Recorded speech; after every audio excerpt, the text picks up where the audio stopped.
সম্মানিত দিনী ভাই বোন, প্রশংসা আল্লাহর জন্য। শান্তি অবতীর্ণ হোক আল্লাহর রাসূলের উপর সাল্লাল্লাহু আলাইহি ওয়াসাল্লাম। আজ জুমার খুতবায় বক্তব্যের বিষয় মসজিদে যাওয়া, মসজিদে সালাত আদায় করা, মসজিদের মর্যাদা। এ নিয়ে আমরা ধারাবাহিকভাবে কয়েক জুমা আলোচনা করব আশা করছি ইনশাআল্লাহুল আজিজ। আমাদের রমজানের পরবর্তী আলোচনার ধারাবাহিক আলোচনায় প্রথম আলোচনা ছিল আজানের ফজিলত, তারপরের আলোচনা ছিল আজানের শব্দ পদ্ধতি, এরপরে আমাদের আলোচনা মসজিদ নিয়ে। আল্লাহ তাআলা বলেন, ইয়া আইয়ুহাল্লাযীনা আমানু ইযা নুদিয়া লিস-সালাতি মিন ইয়াউমিল জুমআ, হে বিশ্বাসী মানুষজন, যারা আল্লাহকে না দেখে বিশ্বাস করো, জাহান্নাম জান্নাতকে বিশ্বাস করো, ভাগ্যকে মেনে নিয়েছ, শুনে রাখো, তোমাদেরকে যখন জুমার দিন আজান দিয়ে ডাকা হয় তখন তোমরা দ্রুত মসজিদে চলে আসো, ব্যবসা বাণিজ্য ছেড়ে দাও। যখন সালাত হয়ে যাবে তখন আবার আল্লাহর অনুগ্রহ, সম্পদ পয়সাপাতি উপার্জনে মাঠে নেমে যাও, বেশি বেশি আল্লাহকে ডাকো, আল্লাহ তোমাদের প্রতি দয়া করবেন, এ কথা আল্লাহ তাআলা বলেন। তাতে আমরা অবগত হয়েছি যে জুমার দিনও মানুষকে পয়সা উপার্জনে ব্যস্ত থাকতে হবে। জুমার দিন, শনিবার দিন, 2 দিন ছুটি তো বহু দূরের কথা, পয়সা উপার্জন করতে হবে না এরকম কোনো দিন নেই, এমন কোনো দিবসও নেই। আনন্দ ফুর্তির জন্য পয়সা উপার্জন করতে হবে না এমন কোনো দিন নেই। হজ করতে গিয়েও মানুষ ব্যবসা করতে পারে, এই কথা আল্লাহ তাআলা বলেন। ইন্দোনেশিয়ার মানুষেরা উমরা করার পরে হজের দিন পর্যন্ত বিভিন্ন ব্যবসায় ব্যস্ত থাকে। পাকিস্তানের লোকেরাও কাছাকাছি থাকে। বহু দেশের মানুষই সুযোগ পেলেই ব্যবসা করে, যা আল্লাহ তাআলা বলেছেন। তাহলে পয়সা উপার্জনের বিষয়টি আল্লাহর আদেশ। তাতে এ কথাও বলা হয়েছে যে পিতা ছেলের উপার্জন খেতে পাবে, তবে যতদিন পিতা উপার্জন করতে পারে ততদিন পিতাই উপার্জন করবে, এটাই শরীয়ত। যদিও আল্লাহ নবী বলেছেন ছেলের সম্পদ পিতারই সম্পদ, তার মানে যতদিন পিতা বেঁচে আছেন ততদিন ছেলে নিজেই নিজের সম্পদের মালিক নয়। যদিও অংশ বন্টনের সময় তাকে মালিক বলে ঘোষণা করা হয়েছে, কিন্তু আল্লাহর নবী বলেছেন ছেলে এবং ছেলের সম্পদ সবই পিতার। এরপরেও পিতাকে উপার্জন করে খেতে হবে, এ কথাই ঠিক। আব্দুল্লাহ ইবনে আব্বাস রাদিয়াল্লাহু তাআলা আনহু বলেন যে লাম্মা দাখালা রাসূলুল্লাহ সাল্লাল্লাহু আলাইহি সাল্লাম আল বাইতা, যেদিন আল্লাহর নবী মক্কা বিজয় করলেন সেদিন তিনি কাবা ঘরের ভিতরে প্রবেশ করেছিলেন। ফাদা ফিন নাওয়াহিহি কুল্লিহা, ভিতরে ঢুকে তিনি চতুর্দিকে দোয়া করলেন। ওলাম ইসল্লি, তিনি ভিতরে সালাত আদায় করলেন না। সুম্মা খারাজা মিনহু, অতঃপর তিনি বাইতুল্লাহ ঘরের ভিতর থেকে বের হয়ে আসলেন। ও রাকা রাকাতাইনে ফি কেবালিল কাবা, কাবা ঘরের মুখের ওপরে 2 রাকাত সালাত আদায় করলেন এবং বললেন হাদিয়াল কেবলা, এটাই হচ্ছে কেবলা। কোন দিকে দাঁড়িয়ে তিনি কাবা ঘর সামনে করেছিলেন তা স্পষ্ট প্রমাণ না হলেও আলোচনাতে বোঝা যায় যেদিকে দরজা আছে, যেদিকে মুলতাজাম আছে, যেদিকে হাজরে আসওয়াদ আছে, হাজরে আসওয়াদ কালো পাথরটা শেষ হলেই মুলতাজাম মানে যেখানে আল্লাহর নবী মুখ লাগিয়েছেন, গাল লাগিয়েছেন, বুক লাগিয়েছেন এবং অনেক দোয়া করেছেন, সেখানে এখন যাওয়া কিছুটা সহজ, আর পাথর চুমা দিতে যাওয়া সহজ নয়, অনেক ভারী। এরপরে আছে দরজা। বহুদিন যাবৎ পরবর্তী বিদ্বানেরা এইখানে দাঁড়িয়ে কাবা ঘরকে সামনে রেখে সালাত আদায় করেছেন, যদিও প্রায় 500 বছরেরও বেশি 4 জন ইমাম কাবা ঘরের চারদিকে দাঁড়িয়ে ইমামতি করতেন সময়ের ব্যবধানে। সৌদ বংশ তা তুলে দেন। এটাও ছিল ধর্মে একটা বড় অপরাধ যে 4 মাযহাবে 4 সময়ে সালাত হবে, এটা আসলে হয় না। দলমত হলে যা হয়, মানুষ নিজেকে আর ভালোবাসতে পারে না, ভাই ভাই মতবিরোধ হয়ে যায়, যার ফলাফল আপনারা নিজেরাও দিনরাত দেখে আসছেন। অত্র বুখারী মুসলিমের হাদিসে প্রমাণ হয় যে তিনি ভিতরে সালাত আদায় করেননি। পরবর্তী বুখারী মুসলিমের এক হাদিসে এটাও প্রমাণ হয় যে উসমান ইবনে আবু তালহা আল হাজাবি আর আব্দুল্লাহ ইবনে রাওয়াহা আর জায়েদ তারা একসাথে কাবা ঘরে প্রবেশ করলেন। তারপর যখন বের হলেন তখন আব্দুল্লাহ ইবনে ওমর জিজ্ঞাসা করলেন, আল্লাহর নবী কি ভিতরে সালাত আদায় করেছিলেন? ভিতরে সালাত আদায় করা অত গুরুত্ব থাকলে বা ভিতরে যাওয়াটা অত গুরুত্বপূর্ণ বিষয় হলে তিনি আবু বকর উমরকে সাথে করেই যেতেন। মানে বহু কথাতে বলেছেন, এটা আমি বললাম, এটাই আবু বকরের কথা, এটাই উমরের কথা, আমি এটার প্রতি ঈমান আনলাম, এটার প্রতি ঈমান এনেছে আবু বকর, এটার প্রতি ঈমান এনেছে উমর। আবার রাস্তাঘাটে বের হলে ব্যাগ বকচা লাগেজ আল্লাহ রাসূলেরটা আবু বকর সিদ্দিকের সাথে থাকতো, আবু বকর রাদিয়াল্লাহু তাআলা আনহুর ব্যাগ বকচা ব্যাগ লাগেজ থাকতো আল্লাহ রাসূলের সাথে। তখন ব্যাগ বকচা উমরের ব্যাগ বকচার সাথে থাকতো না। পারিবারিকভাবে রাস্তায় চললে মুহাম্মদ সাল্লাল্লাহু আলাইহি সাল্লাম আবু বকর সিদ্দিকের পরিবারের সাথে একসাথে চলতেন, সব কিছুই একসাথে থাকতো। যদিও আবু বকর সিদ্দিকের মেয়ে রাসূলের ঘরে, উমর রাদিয়াল্লাহু তাআলা আনহুর মেয়েও রাসূলের ঘরে, এরকম তফাৎ দেখা গেছে। তো তারা কয়েকজন ভিতরে গেলেন, তারা বলছেন আল্লাহর নবী ভিতরে ঢুকে 2 রাকাত সালাত আদায় করেছিলেন। যখন তিনি দাঁড়িয়েছিলেন তখন ডান হাতের দিকে ছিল 2টা স্তম্ভ খুঁটি, আর বাম হাতের দিকে ছিল 1টা, আর পিছনে ছিল 3টে, তাহলে 6টে। সেই দিন কাবা ঘর ছিল 6টি স্তম্ভ খুঁটির উপরে। এই কথা আব্দুল্লাহ ইবনে উমর বলেন, হাদিস বুখারী মুসলিম। উভয়ের সমন্বয়ে ভিতরে সালাত আদায় করা উত্তম নয়, বাহিরেই সালাত আদায় করতে হবে। কেন? ভিতরে সালাত আদায় করলে তো কেবলার কিছু অংশ সামনে থাকলো আর কেবলার কিছু অংশ পিছনে থাকলো, বোঝা গেল না মনে হয়। কেননা ভিতরে ঢুকে আপনি যেদিকে মুখ করবেন কাবা ঘরের এক অংশ পিছনে থাকবে, আর যদি বাহিরে সালাত আদায় করেন মুখ যেদিকে করেন কাবা ঘর সামনে থাকবে। তিনি বাহিরে সালাত আদায় করলেন, ওই বর্ণনাই বুখারী মুসলিমের বর্ণনা, তাতে তিনি ঘোষণা দিলেন এটাই হচ্ছে কেবলা, এই ঘরকে সারা পৃথিবীর মানুষ কেবলা হিসাবে সালাত আদায় করবে, এ কথা তিনি বললেন।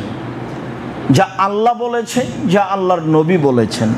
সম্মানিত দিনী ভাই বোন, আবু হুরায়রা রাদিয়াল্লাহু তাআলা আনহু বলেন, রাসূল সাল্লাল্লাহু আলাইহি সাল্লাম বলেছেন, সালাতুন ফি মসজিদি হাজা খায়রুন মিন আলফি সালাতিন ফিমা সিওয়াহু ইল্লাল মসজিদুল হারাম। আমার এই মসজিদে 2 রাকাত সালাত আদায় করলে, পৃথিবীর যে কোনো মসজিদে 2 রাকাত সালাত আদায় করলে তার চেয়ে 1000 গুণ বেশি নেকি হবে। এই কথা তিনি বলেন। তিনি মসজিদে নববীর মান উল্লেখ করতে গিয়ে বলেন যে মসজিদে নববী ব্যতীত পৃথিবীর যে কোনো মসজিদে 2 রাকাত সালাত আদায় করলে জানে কি হবে, মসজিদে নববীতে 2 রাকাত সালাত আদায় করলে তার চেয়ে 1000 গুণ বেশি নেকি হবে। এই কথা তিনি বলেন। তিনি বাক্যের শেষে বললেন, ইল্লাল মসজিদুল হারাম, তবে হারাম ব্যতীত। হারাম এ কথার অন্তর্ভুক্ত নয়, কাবা ঘর এ কথার অন্তর্ভুক্ত নয়। কাবা ঘর ভিন্ন, সময়ের গতিতে হবে ইনশাআল্লাহ। আজকের জন্য এতটুক বলে রাখি যে যেই হাদিসে বলা হয়েছে যে অন্য মসজিদে 2 রাকাত সালাত আদায় করলে জানে কি হবে, কাবা ঘরে 2 রাকাত সালাত আদায় করলে তার চেয়ে 1 লক্ষ গুণ বেশি নেকি হবে, এই হাদিসটা ঠিক নয়। বাকি যত হাদিস আছে 1 লক্ষ গুণের বেশি, হাজারও বেশি, সেগুলো সব সহি। মানে কাবা ঘরে 2 রাকাত সালাত আদায় করলে পৃথিবীর যে কোনো মসজিদ থেকে কত বেশি নেকি হবে তা হিসাবে নিয়ে আসা হয়নি। বলা হয়েছে যে পৃথিবীর যে কোনো মসজিদের চেয়ে 1 লক্ষ গুণের বেশি। বেশি কত তার মাপকাঠি উল্লেখ করা হয়নি। তাতে ইসিম তাফজিল মানে অনেক অনেক অনেক বেশি এ কথা উল্লেখ করা হয়েছে। কথাটি মনে রাখা ভালো হবে যে 1 লক্ষ গুণের বর্ণনা ঠিক নয়, এছাড়া যত বর্ণনা আছে লক্ষের বেশি সবই ঠিক।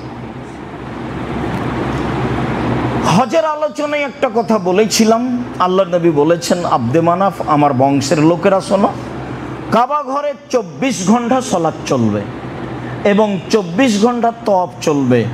কাবা ঘরে কোনো নিষিদ্ধ সময় নেই, আর কাবা ঘরে কোনো নিষিদ্ধ সময়ে তওয়াফ চলবে না এ কথাও নেই।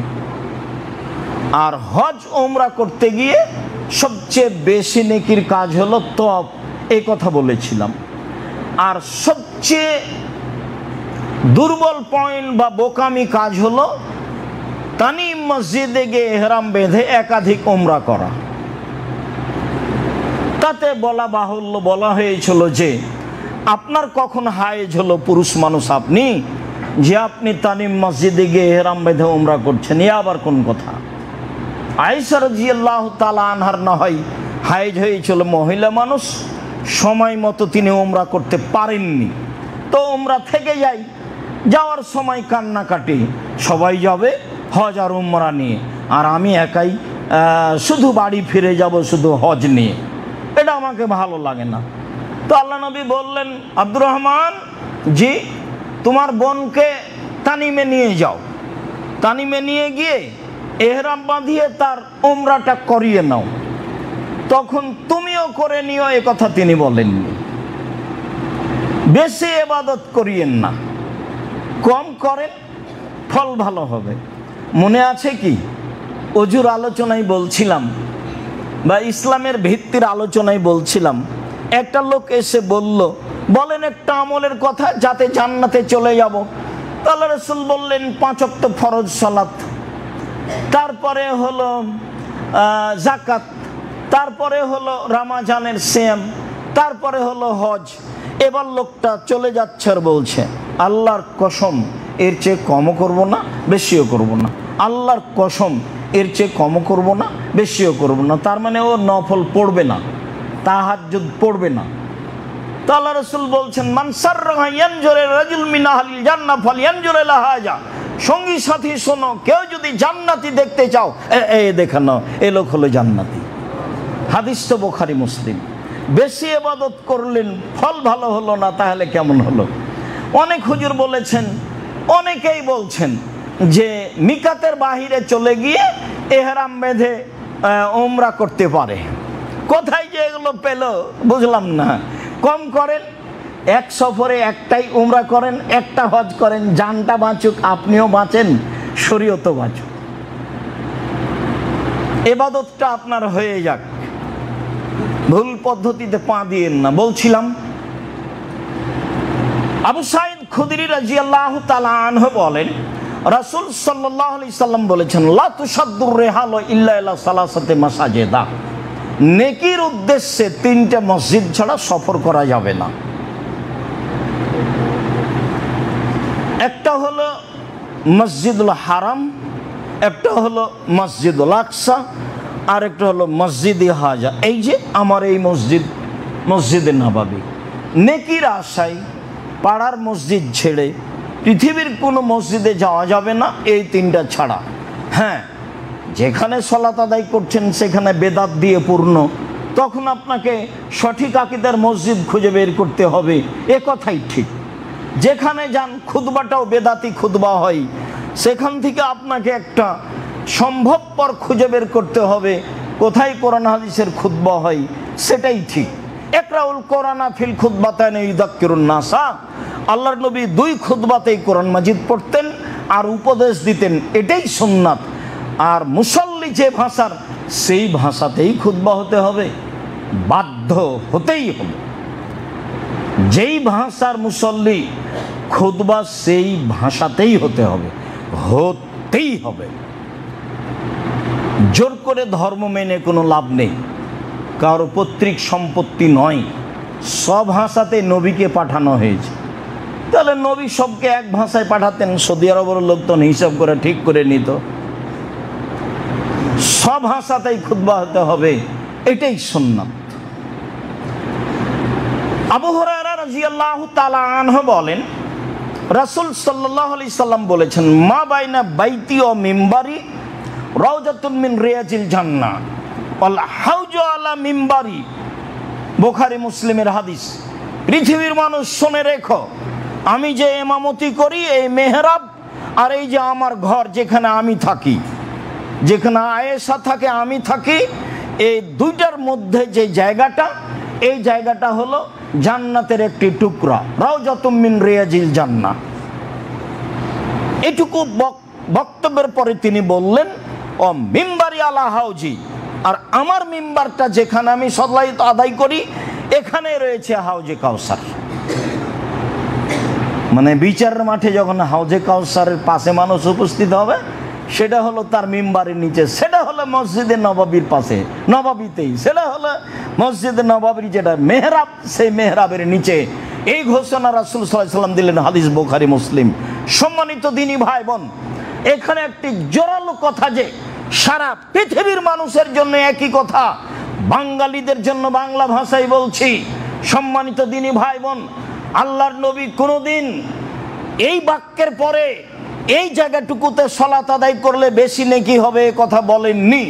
কোনোদিন কোনো সাহাবী এই মিম্বার থেকে নিয়ে তার ঘর পর্যন্ত এখানে সালাত আদায় করতে হবে এরকম মনে করেননি, সাহাবী করেননি, তাবেঈ করেননি, তাবেঈ করেননি, 4 মাযহাবের বড় বিদ্বানগণ করেননি। সারা পৃথিবীর কোনো মানুষ ভাবেনি যে এই ঘর থেকে নিয়ে আমার মিম্বার পর্যন্ত এই জায়গায় সালাত আদায় করতে হবে, এই জায়গায় সালাত আদায় করলে বেশি নেকি হবে, এরকম কথা বলেননি। যত দূর পর্যন্ত গেট আছে, গেটে লেখা আছে 22 নম্বর গেট, 31 নম্বর গেট, 213 নম্বর গেট, গেটে ঢুকে 2 রাকাত সালাত আদায় করলে সারা পৃথিবীর যে কোনো জায়গায় 2 রাকাত সালাত আদায় করলে জানে কি হবে, তার চেয়ে 1000 গুণ বেশি নেকি হবে। এক নেকি বেশি হবে যদি বলা হয় রাউজাতুম মিন রিয়াজিল জান্নাতে, তাহলে সেই কথা হবে বিদআত, সেই ইবাদত হবে হারাম, সেই ইবাদত হবে বিদআত। কেন সেখানে সরকারিভাবে নারী পুরুষ সালাত আদায় করতে যাবে? কেন সেই জায়গার মাদুরটা সাদা হবে?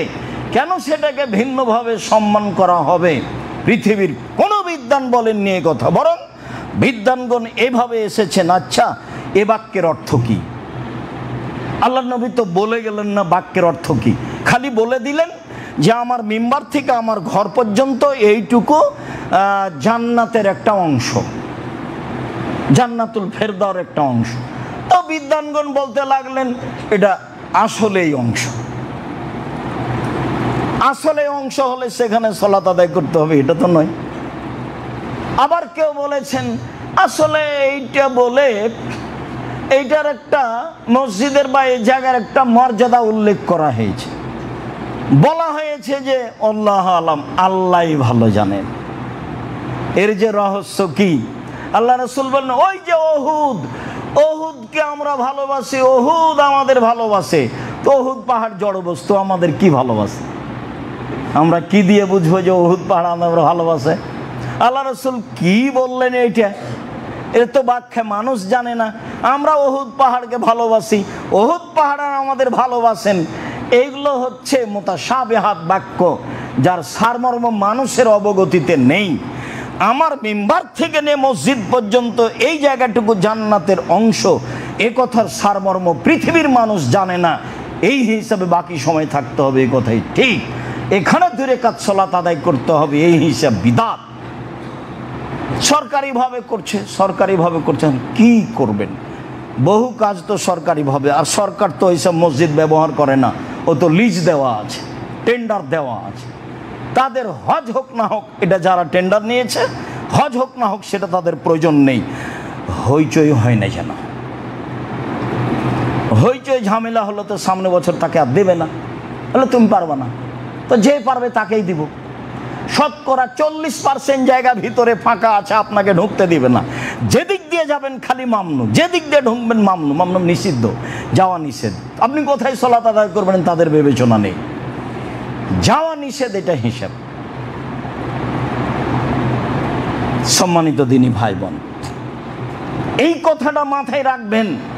রাওযাতুম মিন রিয়াজিল জান্নাহ, আল্লাহ নবী বলেছেন, এই কথা ঠিক, সারমর্ম মানুষ জানে না।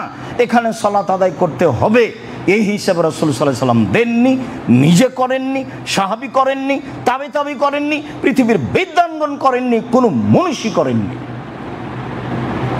সেখানে সাদা কার্পেট রাখাই অপরাধ, সরকারিভাবে সময় উল্লেখ করে মেয়েদের সেখানে সালাত আদায় করতে দেওয়া, এটা অপরাধ। বলছিলাম আব্দুল ইবনে উমর রাদিয়াল্লাহু তাআলা আনহু বলেন, কানান নবী সাল্লাল্লাহু আলাইহি সাল্লাম আতা আলা মসজিদা কুবাইন, আতা মসজিদা কুবাইন ও আলা কুল্লি সাবতিন মাশিয়ান রাকিবান ওয়া ইসাল্লি ফিহি রাকাতাইন। আল্লাহর নবী মদিনা থেকে প্রায় 3 কিলোমিটার কাছাকাছি, তার চেয়ে বেশি, এরকম একটা জায়গা আছে মসজিদে কোবা।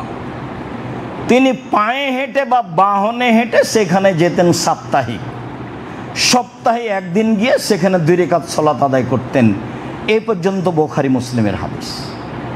পায়ে হেঁটে বা বাহনে উঠে তিনি মসজিদে কোবায় যেতেন, 2 রাকাত সালাত আদায় করতেন।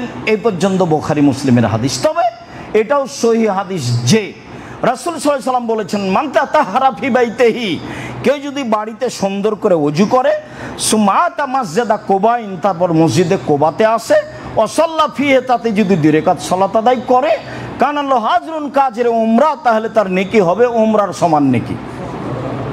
উমরা করলে যা নেকি হয়, মসজিদে কোবাতে 2 রাকাত সালাত আদায় করলে তাই নেকি হবে। উমরা করলে যে নেকি হয়, মসজিদে কোবাতে 2 রাকাত সালাত আদায় করলে তাই নেকি হবে। এই কথা মুহাম্মদ সাল্লাল্লাহু আলাইহি সাল্লাম বলেন।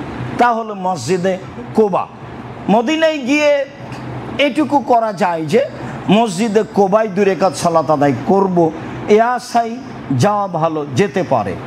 সফর করা যায় 3টি মসজিদে, তার একটি মসজিদ হলো মসজিদে নববী, একটু সফর করে আসি, দেখাও হবে, 2 রাকাত সালাত আদায় করতে হবে, এ আশায় যাওয়া যায়। 40 ওয়াক্ত সালাত আদায় করতে হবে জাল হাদিসের ভিত্তিতে, তাহলে নগদ জান্নাত, এ আশায় যাওয়া মানে হজটাই বাতিল, হজটাই গেছে। 40 ওয়াক্ত সালাত আদায় করতে হবে। আপনি খোঁজ খবর নেন না আপনার বন্ধু বান্ধবের কাছে, পাগল হয়ে গেছে 40 ওয়াক্ত সালাত আদায় করতে হবে, তার জন্য তো 8 দিন থাকা, 5 8 40, বাস সব মিলে ঠিকই আছে।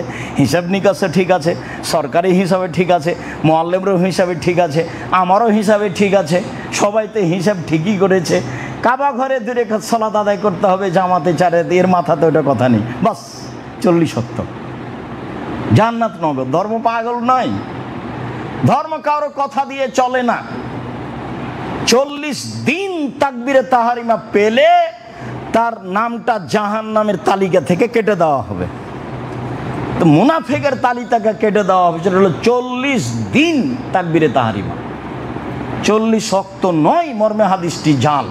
এই জন্য মদিনা যাওয়া যাবে না। কেন? মদিনার লোকই তো হজ করতে যাচ্ছেন মক্কায়, আর তো আবার মক্কার লোক কেন মদিনায় কেন যেতে পারে? গেছে হজ করতে, একটু সফরে যাবে। এই যে সফর যায় 3টা মসজিদে, তার মধ্যে একটা মসজিদে নববী আছে, তাই গেলাম একটু সফরে।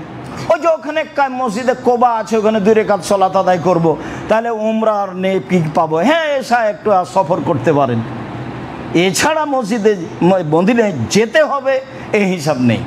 সম্মানিত দ্বীনী ভাই বোন, আবু হুরায়রা রাদিয়াল্লাহু তাআলা আনহু বলেন, রাসূল সাল্লাল্লাহু আলাইহি সাল্লাম বলেছেন, আহাব্বুল বেলাদে ইলাল্লাহি মাসাজিদুহা ওয়া আবগাজুল বেলাদে ইলাল্লাহি আসওয়াকুহা। পৃথিবীর সবচেয়ে উত্তম জায়গা হলো মসজিদ, আর পৃথিবীর সবচেয়ে নিকৃষ্ট খারাপ জায়গা হলো বাজার। আর এখানে দাওয়া সেন্টার সালাত আদায় করছেন, বাজার তো ভালোই দেখছেন, বেশ ভালো, মহিলা পুরুষ দিয়ে ঘেরা। কিবা পুরুষ, সবই মহিলা। পৃথিবী এরকম হবে, আরও গতি খারাপ আছে,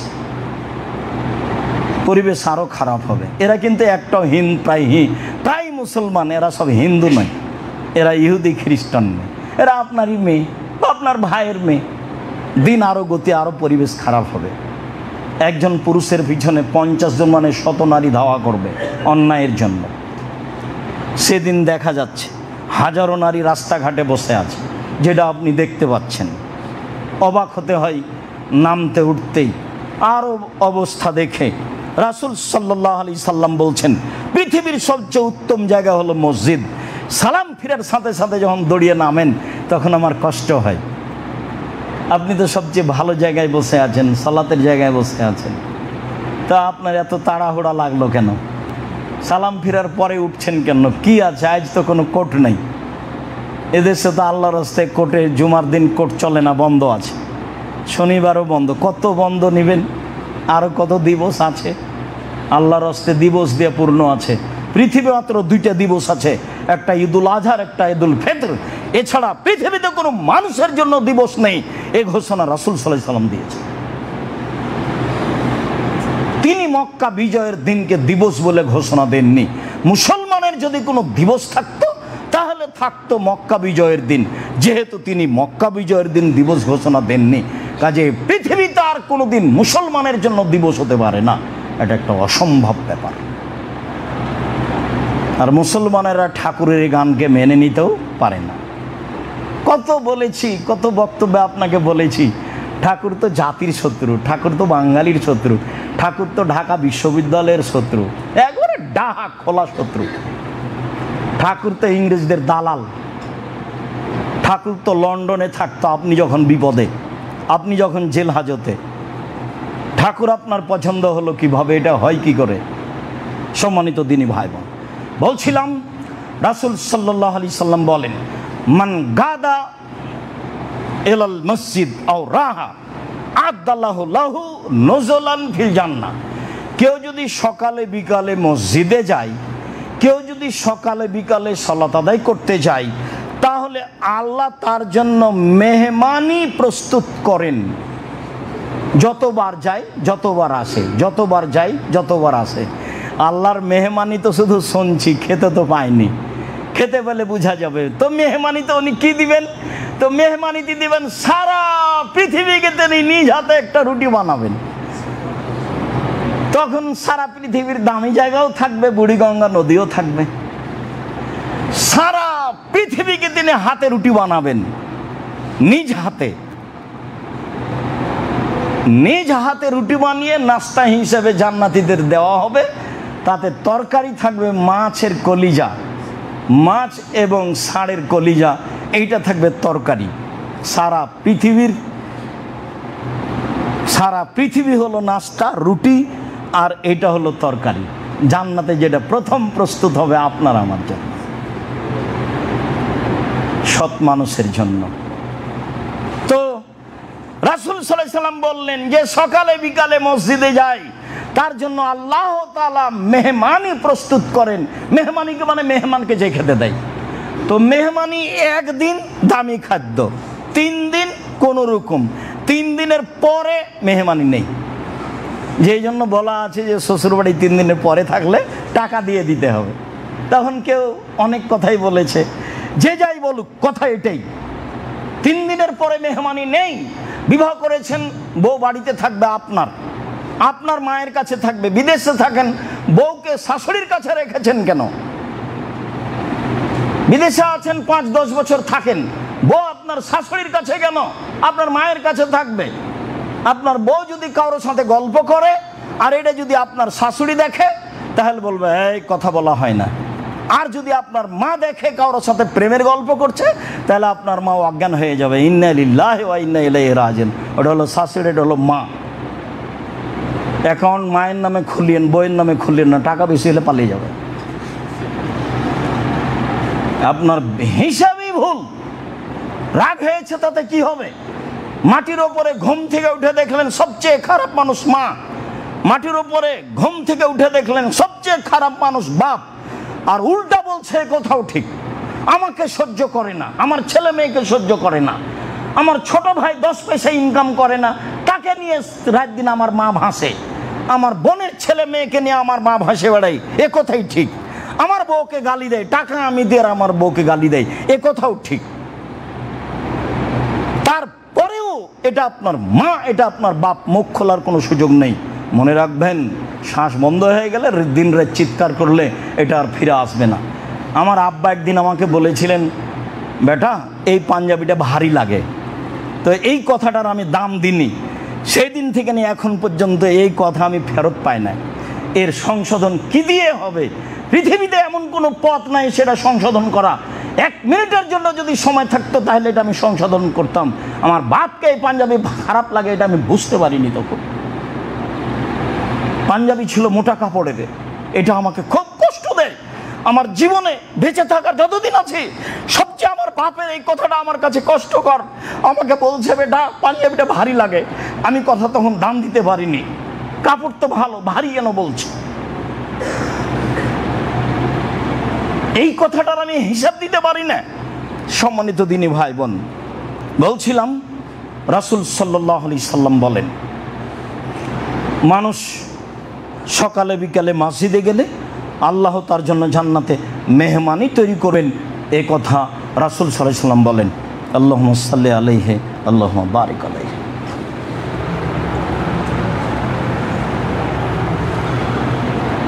আলহামদুলিল্লাহি ওয়াহদা ওয়াসসালাতু ওয়াসসালামু আলা মান লা নাবিয়্যা বা'দা।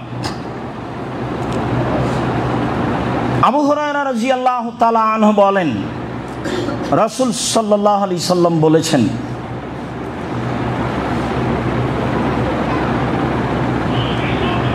আসসালাতু ইয়া বানি সালামা দিয়ারাকুম তুকতাবু আসারুকুম, দিয়ারাকুম তুকতাবু আসারুকুম। হে বানু সালামা, মসজিদের নিকটে বাড়ি করার চেষ্টা করিও না, পদক্ষেপ অনুযায়ী নেকি দেওয়া হবে। হে বানু সালমা, তোমরা মসজিদের নিকটে বাড়ি করার চেষ্টা করিও না, পদক্ষেপ অনুযায়ী নেকি দেওয়া হবে। যার পদক্ষেপ যত বেশি হবে তার নেকি তত বেশি হবে। রাসূল সাল্লাল্লাহু আলাইহি সাল্লাম এ কথাও বলেছেন যে জুমার দিন যদি মানুষ নিজে গোসল করে, পরিবারকে গোসল করায়, পায়ে হেঁটে মসজিদে যায়, বাহনে না উঠে, কাঁধ ডিঙিয়ে সামনে না যায়, ইমামের খুতবা শুনে সালাত আদায় করে, তাহলে যতবার পা উঠিয়েছে তত বছর সিয়াম পালন করলে জানে কি হয়, তত বছর তাহাজ্জুদ পড়লে জানে কি হয়, তত নেকি হবে। যতবার পা নামিয়েছে তত বছর সালাত আদায় করলে তাহাজ্জুদ জানে কি হয়, তত বছর সিয়াম পালন করলে জানে কি হয়, তাই নেকি হবে। অর্থাৎ 1 বছর সিয়াম পালন করলে 1 পদক্ষেপ, 1 বছর তাহাজ্জুদ পড়লে 1 পদক্ষেপ সমান। তাহলে পদক্ষেপ অনুযায়ী নেকি, তাই তিনি বললেন। আবু সাঈদ খুদরি রাদিয়াল্লাহু তাআলা আনহু বলেন, রাসূল সাল্লাল্লাহু আলাইহি সাল্লাম বলেন, আযামুন নাসে আজরান আবআদুহুম ফাবাদুহুম মামশান। যার পদক্ষেপ যত বেশি তার নেকি তত বেশি, যার পদক্ষেপ যত বেশি তার নেকি তত বেশি। এই কথা বলার পরে বলছেন, আল্লাযী ইয়ান্তাজিরুস সালাতা সুম্মা ইউসাল্লিহা মাআল ইমাম। একটা লোক সালাতের অপেক্ষা করছে, তারপরে আবার ইমামের সাথে সালাত আদায় করছে।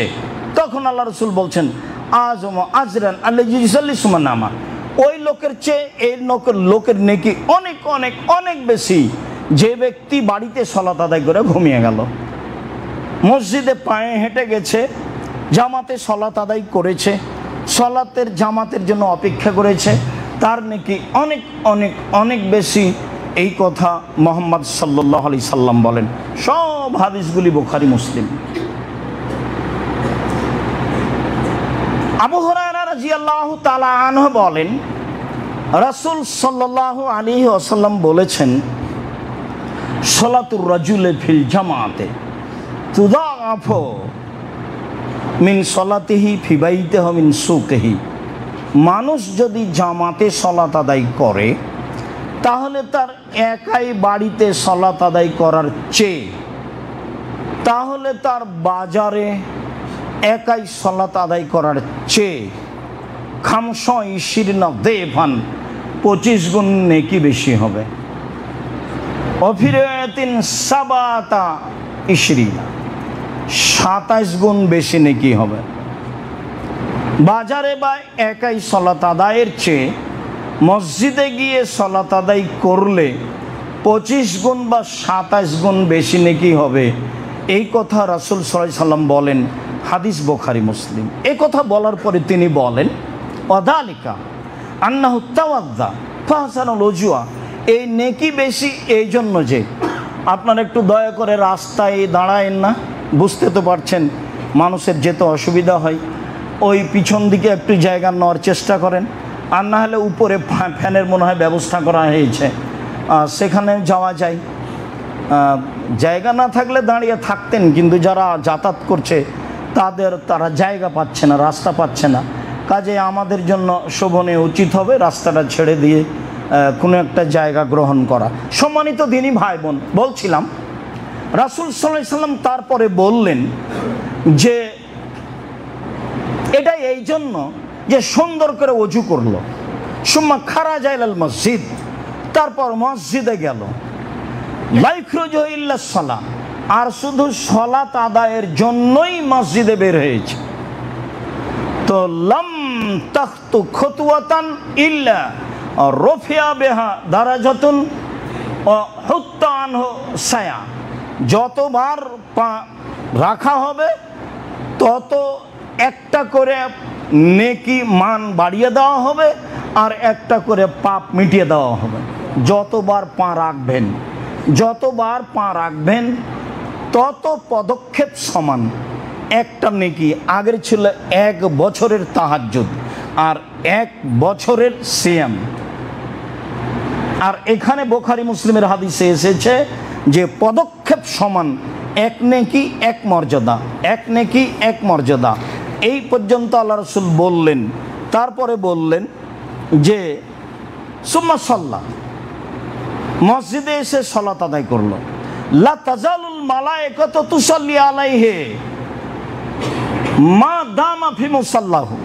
যতক্ষণ পর্যন্ত মুসাল্লাত সালাতের জায়গাতে থাকলো সালাম ফিরার পরে, ততবার ফেরেশতা এই কথাটি বলছে।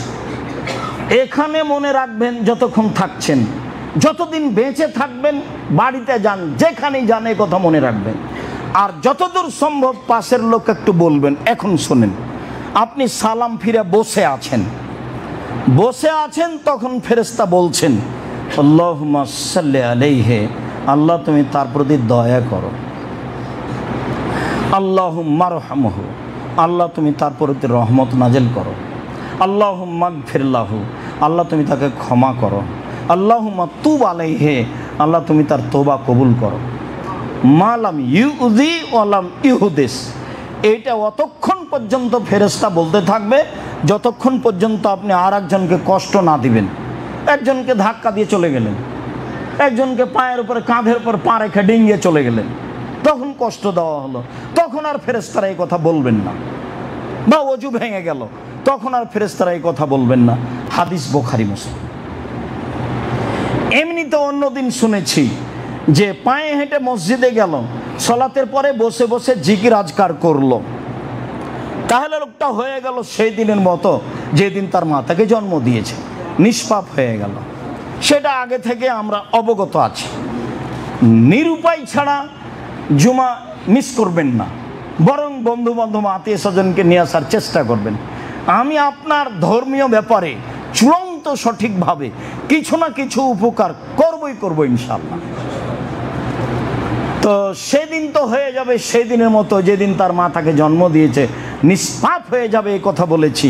আর আজকে বলছি বুখারী মুসলিমের হাদিস, যে রাসূল সাল্লাল্লাহু আলাইহি ওয়াসাল্লাম বললেন, আপনি সালাম ফিরার পরে বসে যদি তাসবিহ তাহলিল করেন, তাহলে ফেরেশতারা 1 নাম্বার বাক্য বলে আল্লাহুম্মা সাল্লি আলাইহি, 2 নাম্বার বাক্য বলে আল্লাহুম্মা রহমহু, 3 নাম্বার বাক্য বলেন আল্লাহুম্মা গফির লাহু, 4 নাম্বার বাক্য বলেন আল্লাহুম্মা তুব আলাইহি। ও যে তোবা করছে এটা তুমি কবুল করো, এটা ফেরেশতারা বলে। যতক্ষণ পর্যন্ত ওযু নষ্ট হচ্ছে, নষ্ট না হচ্ছে, যতক্ষণ পর্যন্ত আপনি কষ্ট না দিচ্ছেন। হাদিস বুখারী মুসলিম। একেবারেই সালাম ফিরার পরে উঠে যাওয়া গতিটা থেকে ফিরে আসলেন, একেবারেই অপছন্দ গতি। আমি সবাইকেই সহযোগিতা করার জন্য বলছি। আর আমার যারা দিনী বোন একজন কষ্ট পান যে এত কেন বলা হয়, আল্লাহ রাসূলও বলতেন সালাতের পরে দানের কথা।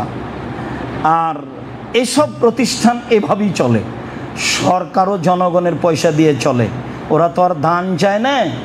ওই 5 কাঠা জমি রেজিস্ট্রি করেন, ঢাকা শহরে কত টাকা লাগছে, বক্তব্যে বলা আছে দাম যা জমির কাছাকাছি রেজিস্ট্রি খরচও তাই। টাকাটা কোথায় দিলেন?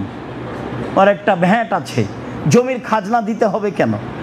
কত পয়সা সরকার নিচ্ছে তার কোনো হিসাব আছে?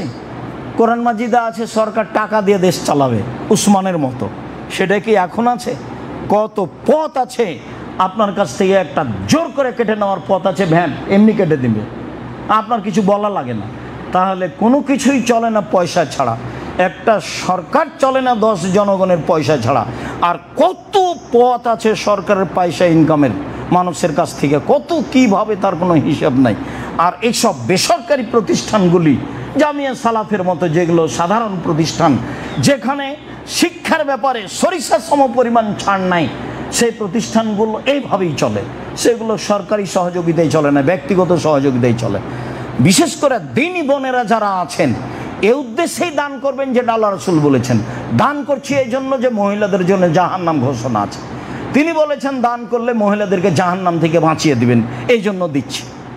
আর আপনার ধারণায় কেমন তা আমি বলতে পারছি না। আমি মনে করি দানের জায়গা হিসাবে যেগুলো সবচেয়ে ভালো স্থান, তার মধ্যে আছে জামিয়া সালাফিয়া, শিরক মুক্ত প্রতিষ্ঠান জামিয়া সালাফিয়া, বিদআত মুক্ত প্রতিষ্ঠান জামিয়া সালাফিয়া, দল মুক্ত প্রতিষ্ঠান জামিয়া সালাফিয়া, সংগঠন মুক্ত প্রতিষ্ঠান জামিয়া সালাফিয়া, হিংসা মুক্ত প্রতিষ্ঠান জামিয়া সালাফিয়া, দেশের সর্ববৃহৎ প্রতিষ্ঠান জামিয়া সালাফিয়া। শিক্ষা মানে শিক্ষাগুণে, আয়াতনে, শিক্ষক সংখ্যায়, ছাত্র সংখ্যায় 519 জন ইয়াতিম অসহায় আছে। আপনি যান না কেন? আমি তো আপনাকে যেতে বলছি, যাবেন, একটু শান্তি লাভ করবেন, দেখে আসবেন। একদিক থেকে একদিক 9 পয়েন্ট কমে 1 কিলোমিটার, এই যে পাশে আছে বাণিজ্য মেলার পিছনে, দেখতে ভালো লাগবে। কাজেই আপনার ভালোবাসা যেন থাকে, হোক না 5 টাকা দান, হোক না 10 টাকা দান, হোক 500 টাকা দান। আমি আপনাকে যেটা অনুরোধ করব সেটা হলো কোটাটা যেন আপনার সামনে দিয়ে খালি চলে না যায়। একে যে কোনো মূল্যে মূল্যায়ন করবেন, দরকার হলে একটা কয়েন, একটা টাকা দিয়ে মূল্যায়ন করবেন। এটা শহরের ব্যাপার, 1 টাকা দিয়ে মূল্যায়ন করতে আপনাকে হবে না, আপনি বরং 500, 1000 টাকা দিয়ে মূল্যায়ন করবেন, এটাই ভালো, যেটা আপনার জন্য সুবিধা। বলছিলাম সম্মানিত দিনী ভাই বোন, আমরা চলে আসছি কাছাকাছি। আবু হুরায়রা রাদিয়াল্লাহু তাআলা আনহু বলেন, রাসূল সাল্লাল্লাহু আলাইহি সাল্লাম বলেছেন, 7 শ্রেণীর মানুষ বিচারের মাঠে বিশেষ ছায়াতলে থাকবে। ওপরে যেতে হবে, নইলে কি এখন তো আর আপনারা উপরে যেতে পারছেন না, ভালোই তো কষ্টকর। রাস্তা তো একেবারেই বন্ধ। আচ্ছা, অল্প কয়েক মিনিট একটু কষ্ট করে দাঁড়ান। বলছিলাম রাসূল সাল্লাল্লাহু আলাইহি সাল্লাম বলেন 7 শ্রেণীর মানুষ বিচারের মাঠে বিশেষ ছায়াতলে থাকবে, যেদিন আল্লাহর ছায়া ছাড়া আর কোনো ছায়া থাকবে না। তার মসজিদের একটা আলোচনা আছে, সেই জন্য এই কথাটা বলছি। 7 শ্রেণীর মানুষের সাথে একটা মসজিদের কথা আছে।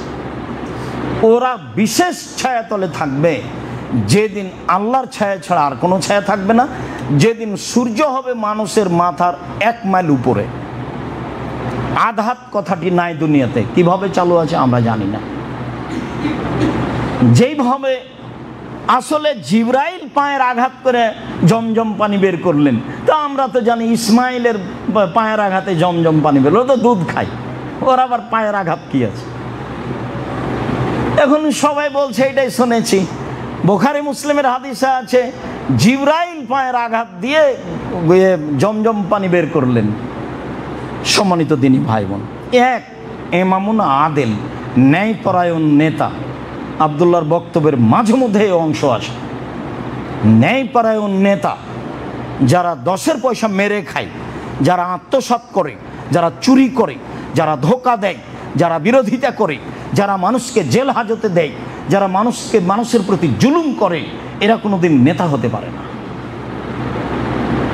এরা কেউ নয়, সব মুনাফিক।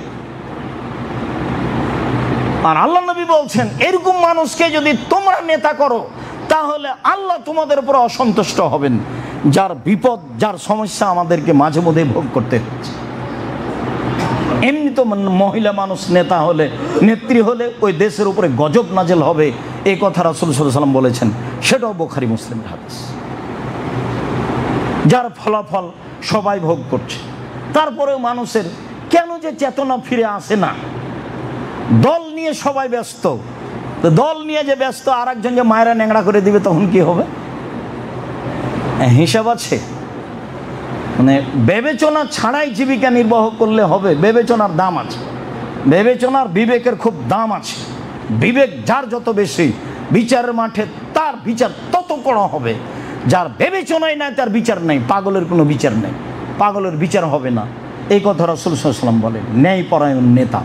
2, সব নাশাফি ইবাদাতিল্লাহ, ছোট থেকে যারা ইবাদতে অভ্যাসী, 7 বছর বয়সে সালাত শুরু করেছে, 10-12 বছর বয়সে সিয়াম শুরু করেছে, বড় হয়ে হোসে তাহাজ্জুদ শুরু করেছে।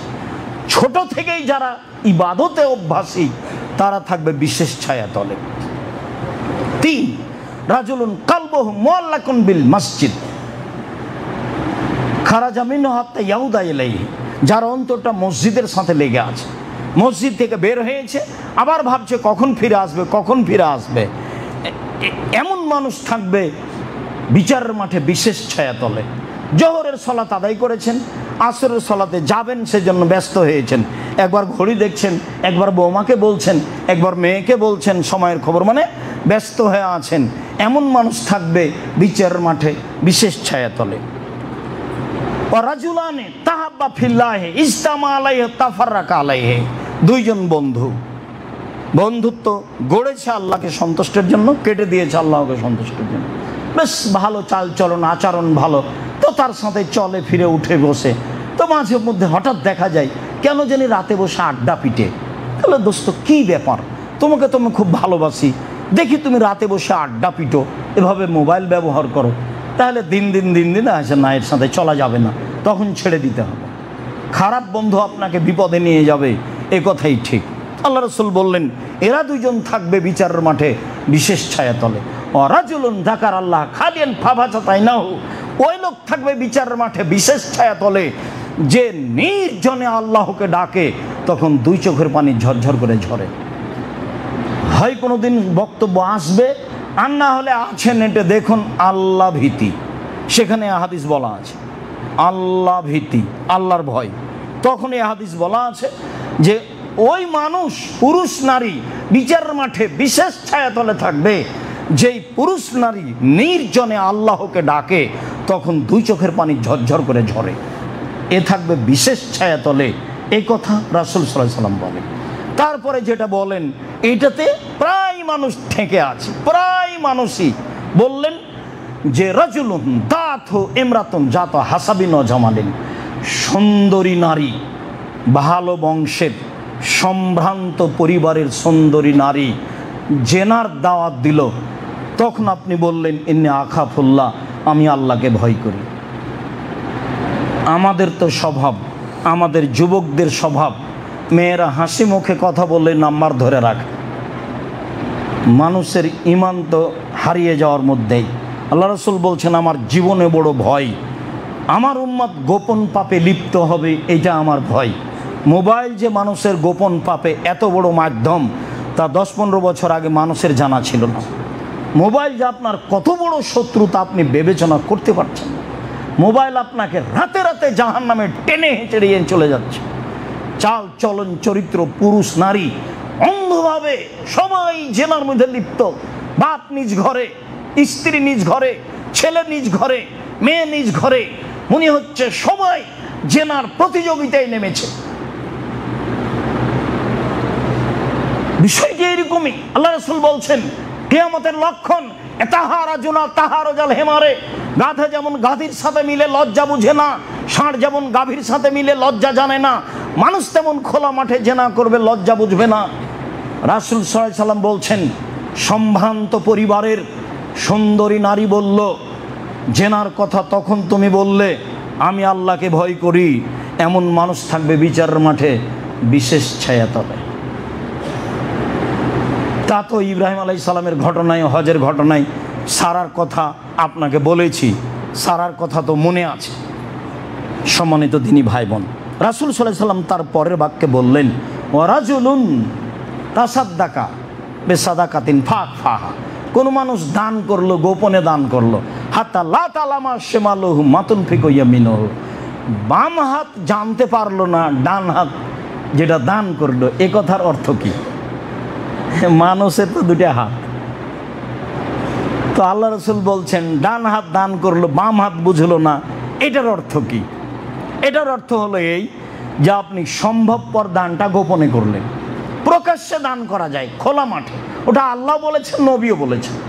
নবীও বলেছেন এই শোনো, তাবুকের যুদ্ধে যেতে হবে, পরিস্থিতি খুব জটিল, রৌদ্র খুব বেশি, মানুষের পয়সাপাতি নেই, গাছে খেজুর পেকে এসেছে, যেতেই হবে, অর্ডার হয়েছে উপর থেকে, কি করা যায়? 600-700 কিলোমিটার পথ, কে কি করতে পারো? প্রথমে বললেন উমর, ঠিক আছে, অর্ধ সম্পদের অর্ধেক দিলাম। বললেন আবু বকর সিদ্দিক, ঠিক আছে, আপনাকে আর আল্লাহকে বাড়িতে রেখে যা আছে সবই দিলাম। উসমান, যত লোক যাবে তাবুকের যুদ্ধে অর্ধেকের যাতায়াত খরচ, খাওয়া খরচ আমি দিলাম। এর নাম দান, আর আগেরগুলো ছিল বরকত। এটা হলো দান, আর আগেরগুলো হলো বরকত। 30,000 মানুষ আছে, 15,000 মানুষকে 15,000 উট দিবেন এবং 15,000 মানুষের 3 মাসের খাওয়া খরচ দিবেন। তার নাম উসমান গনি। যেই জন্য আপনাদেরকে আমি ব্যবস্থা করে খেতে বলি। পৃথিবীতে ওই সময়ে সবচেয়ে বড় ব্যবসায়ী ছিলেন উসমান রাদিয়াল্লাহু তাআলা। সৌদি আরব, সৌদি ভূখণ্ডে সবচেয়ে বেশি উট ছিল তার। তিনি ছিলেন বড় ব্যবসায়ী। ব্যবসা করে নিজের উপকার করতে পারবেন, বাপ মায়ের উপকার করতে পারবেন, জাতির উপকার করতে পারবেন, অসহায় পুরুষ নারীর উপকার করতে পারবেন। এটাই পথ, তবে সময় লাগবে, অত তাড়াহুড়া করে হবে না, 25-30 বছর সময় লাগবে। একদিনে কিছু করতে চাইেন না। আমি চকলেট দিয়ে ব্যবসা করতে বলেছি, চকলেট দিয়ে মূলত ব্যবসা করতে বলিনি। আমি বলেছি কম পয়সা দিয়ে ব্যবসা শুরু করেন। যদি চকলেটই বুঝে থাকেন তাহলে ভুল হয়েছে। চকলেট কলার ব্যবসা করতে বলেছি, তাহলে কি করা লাগবে না? লোন নেওয়া লাগবে না।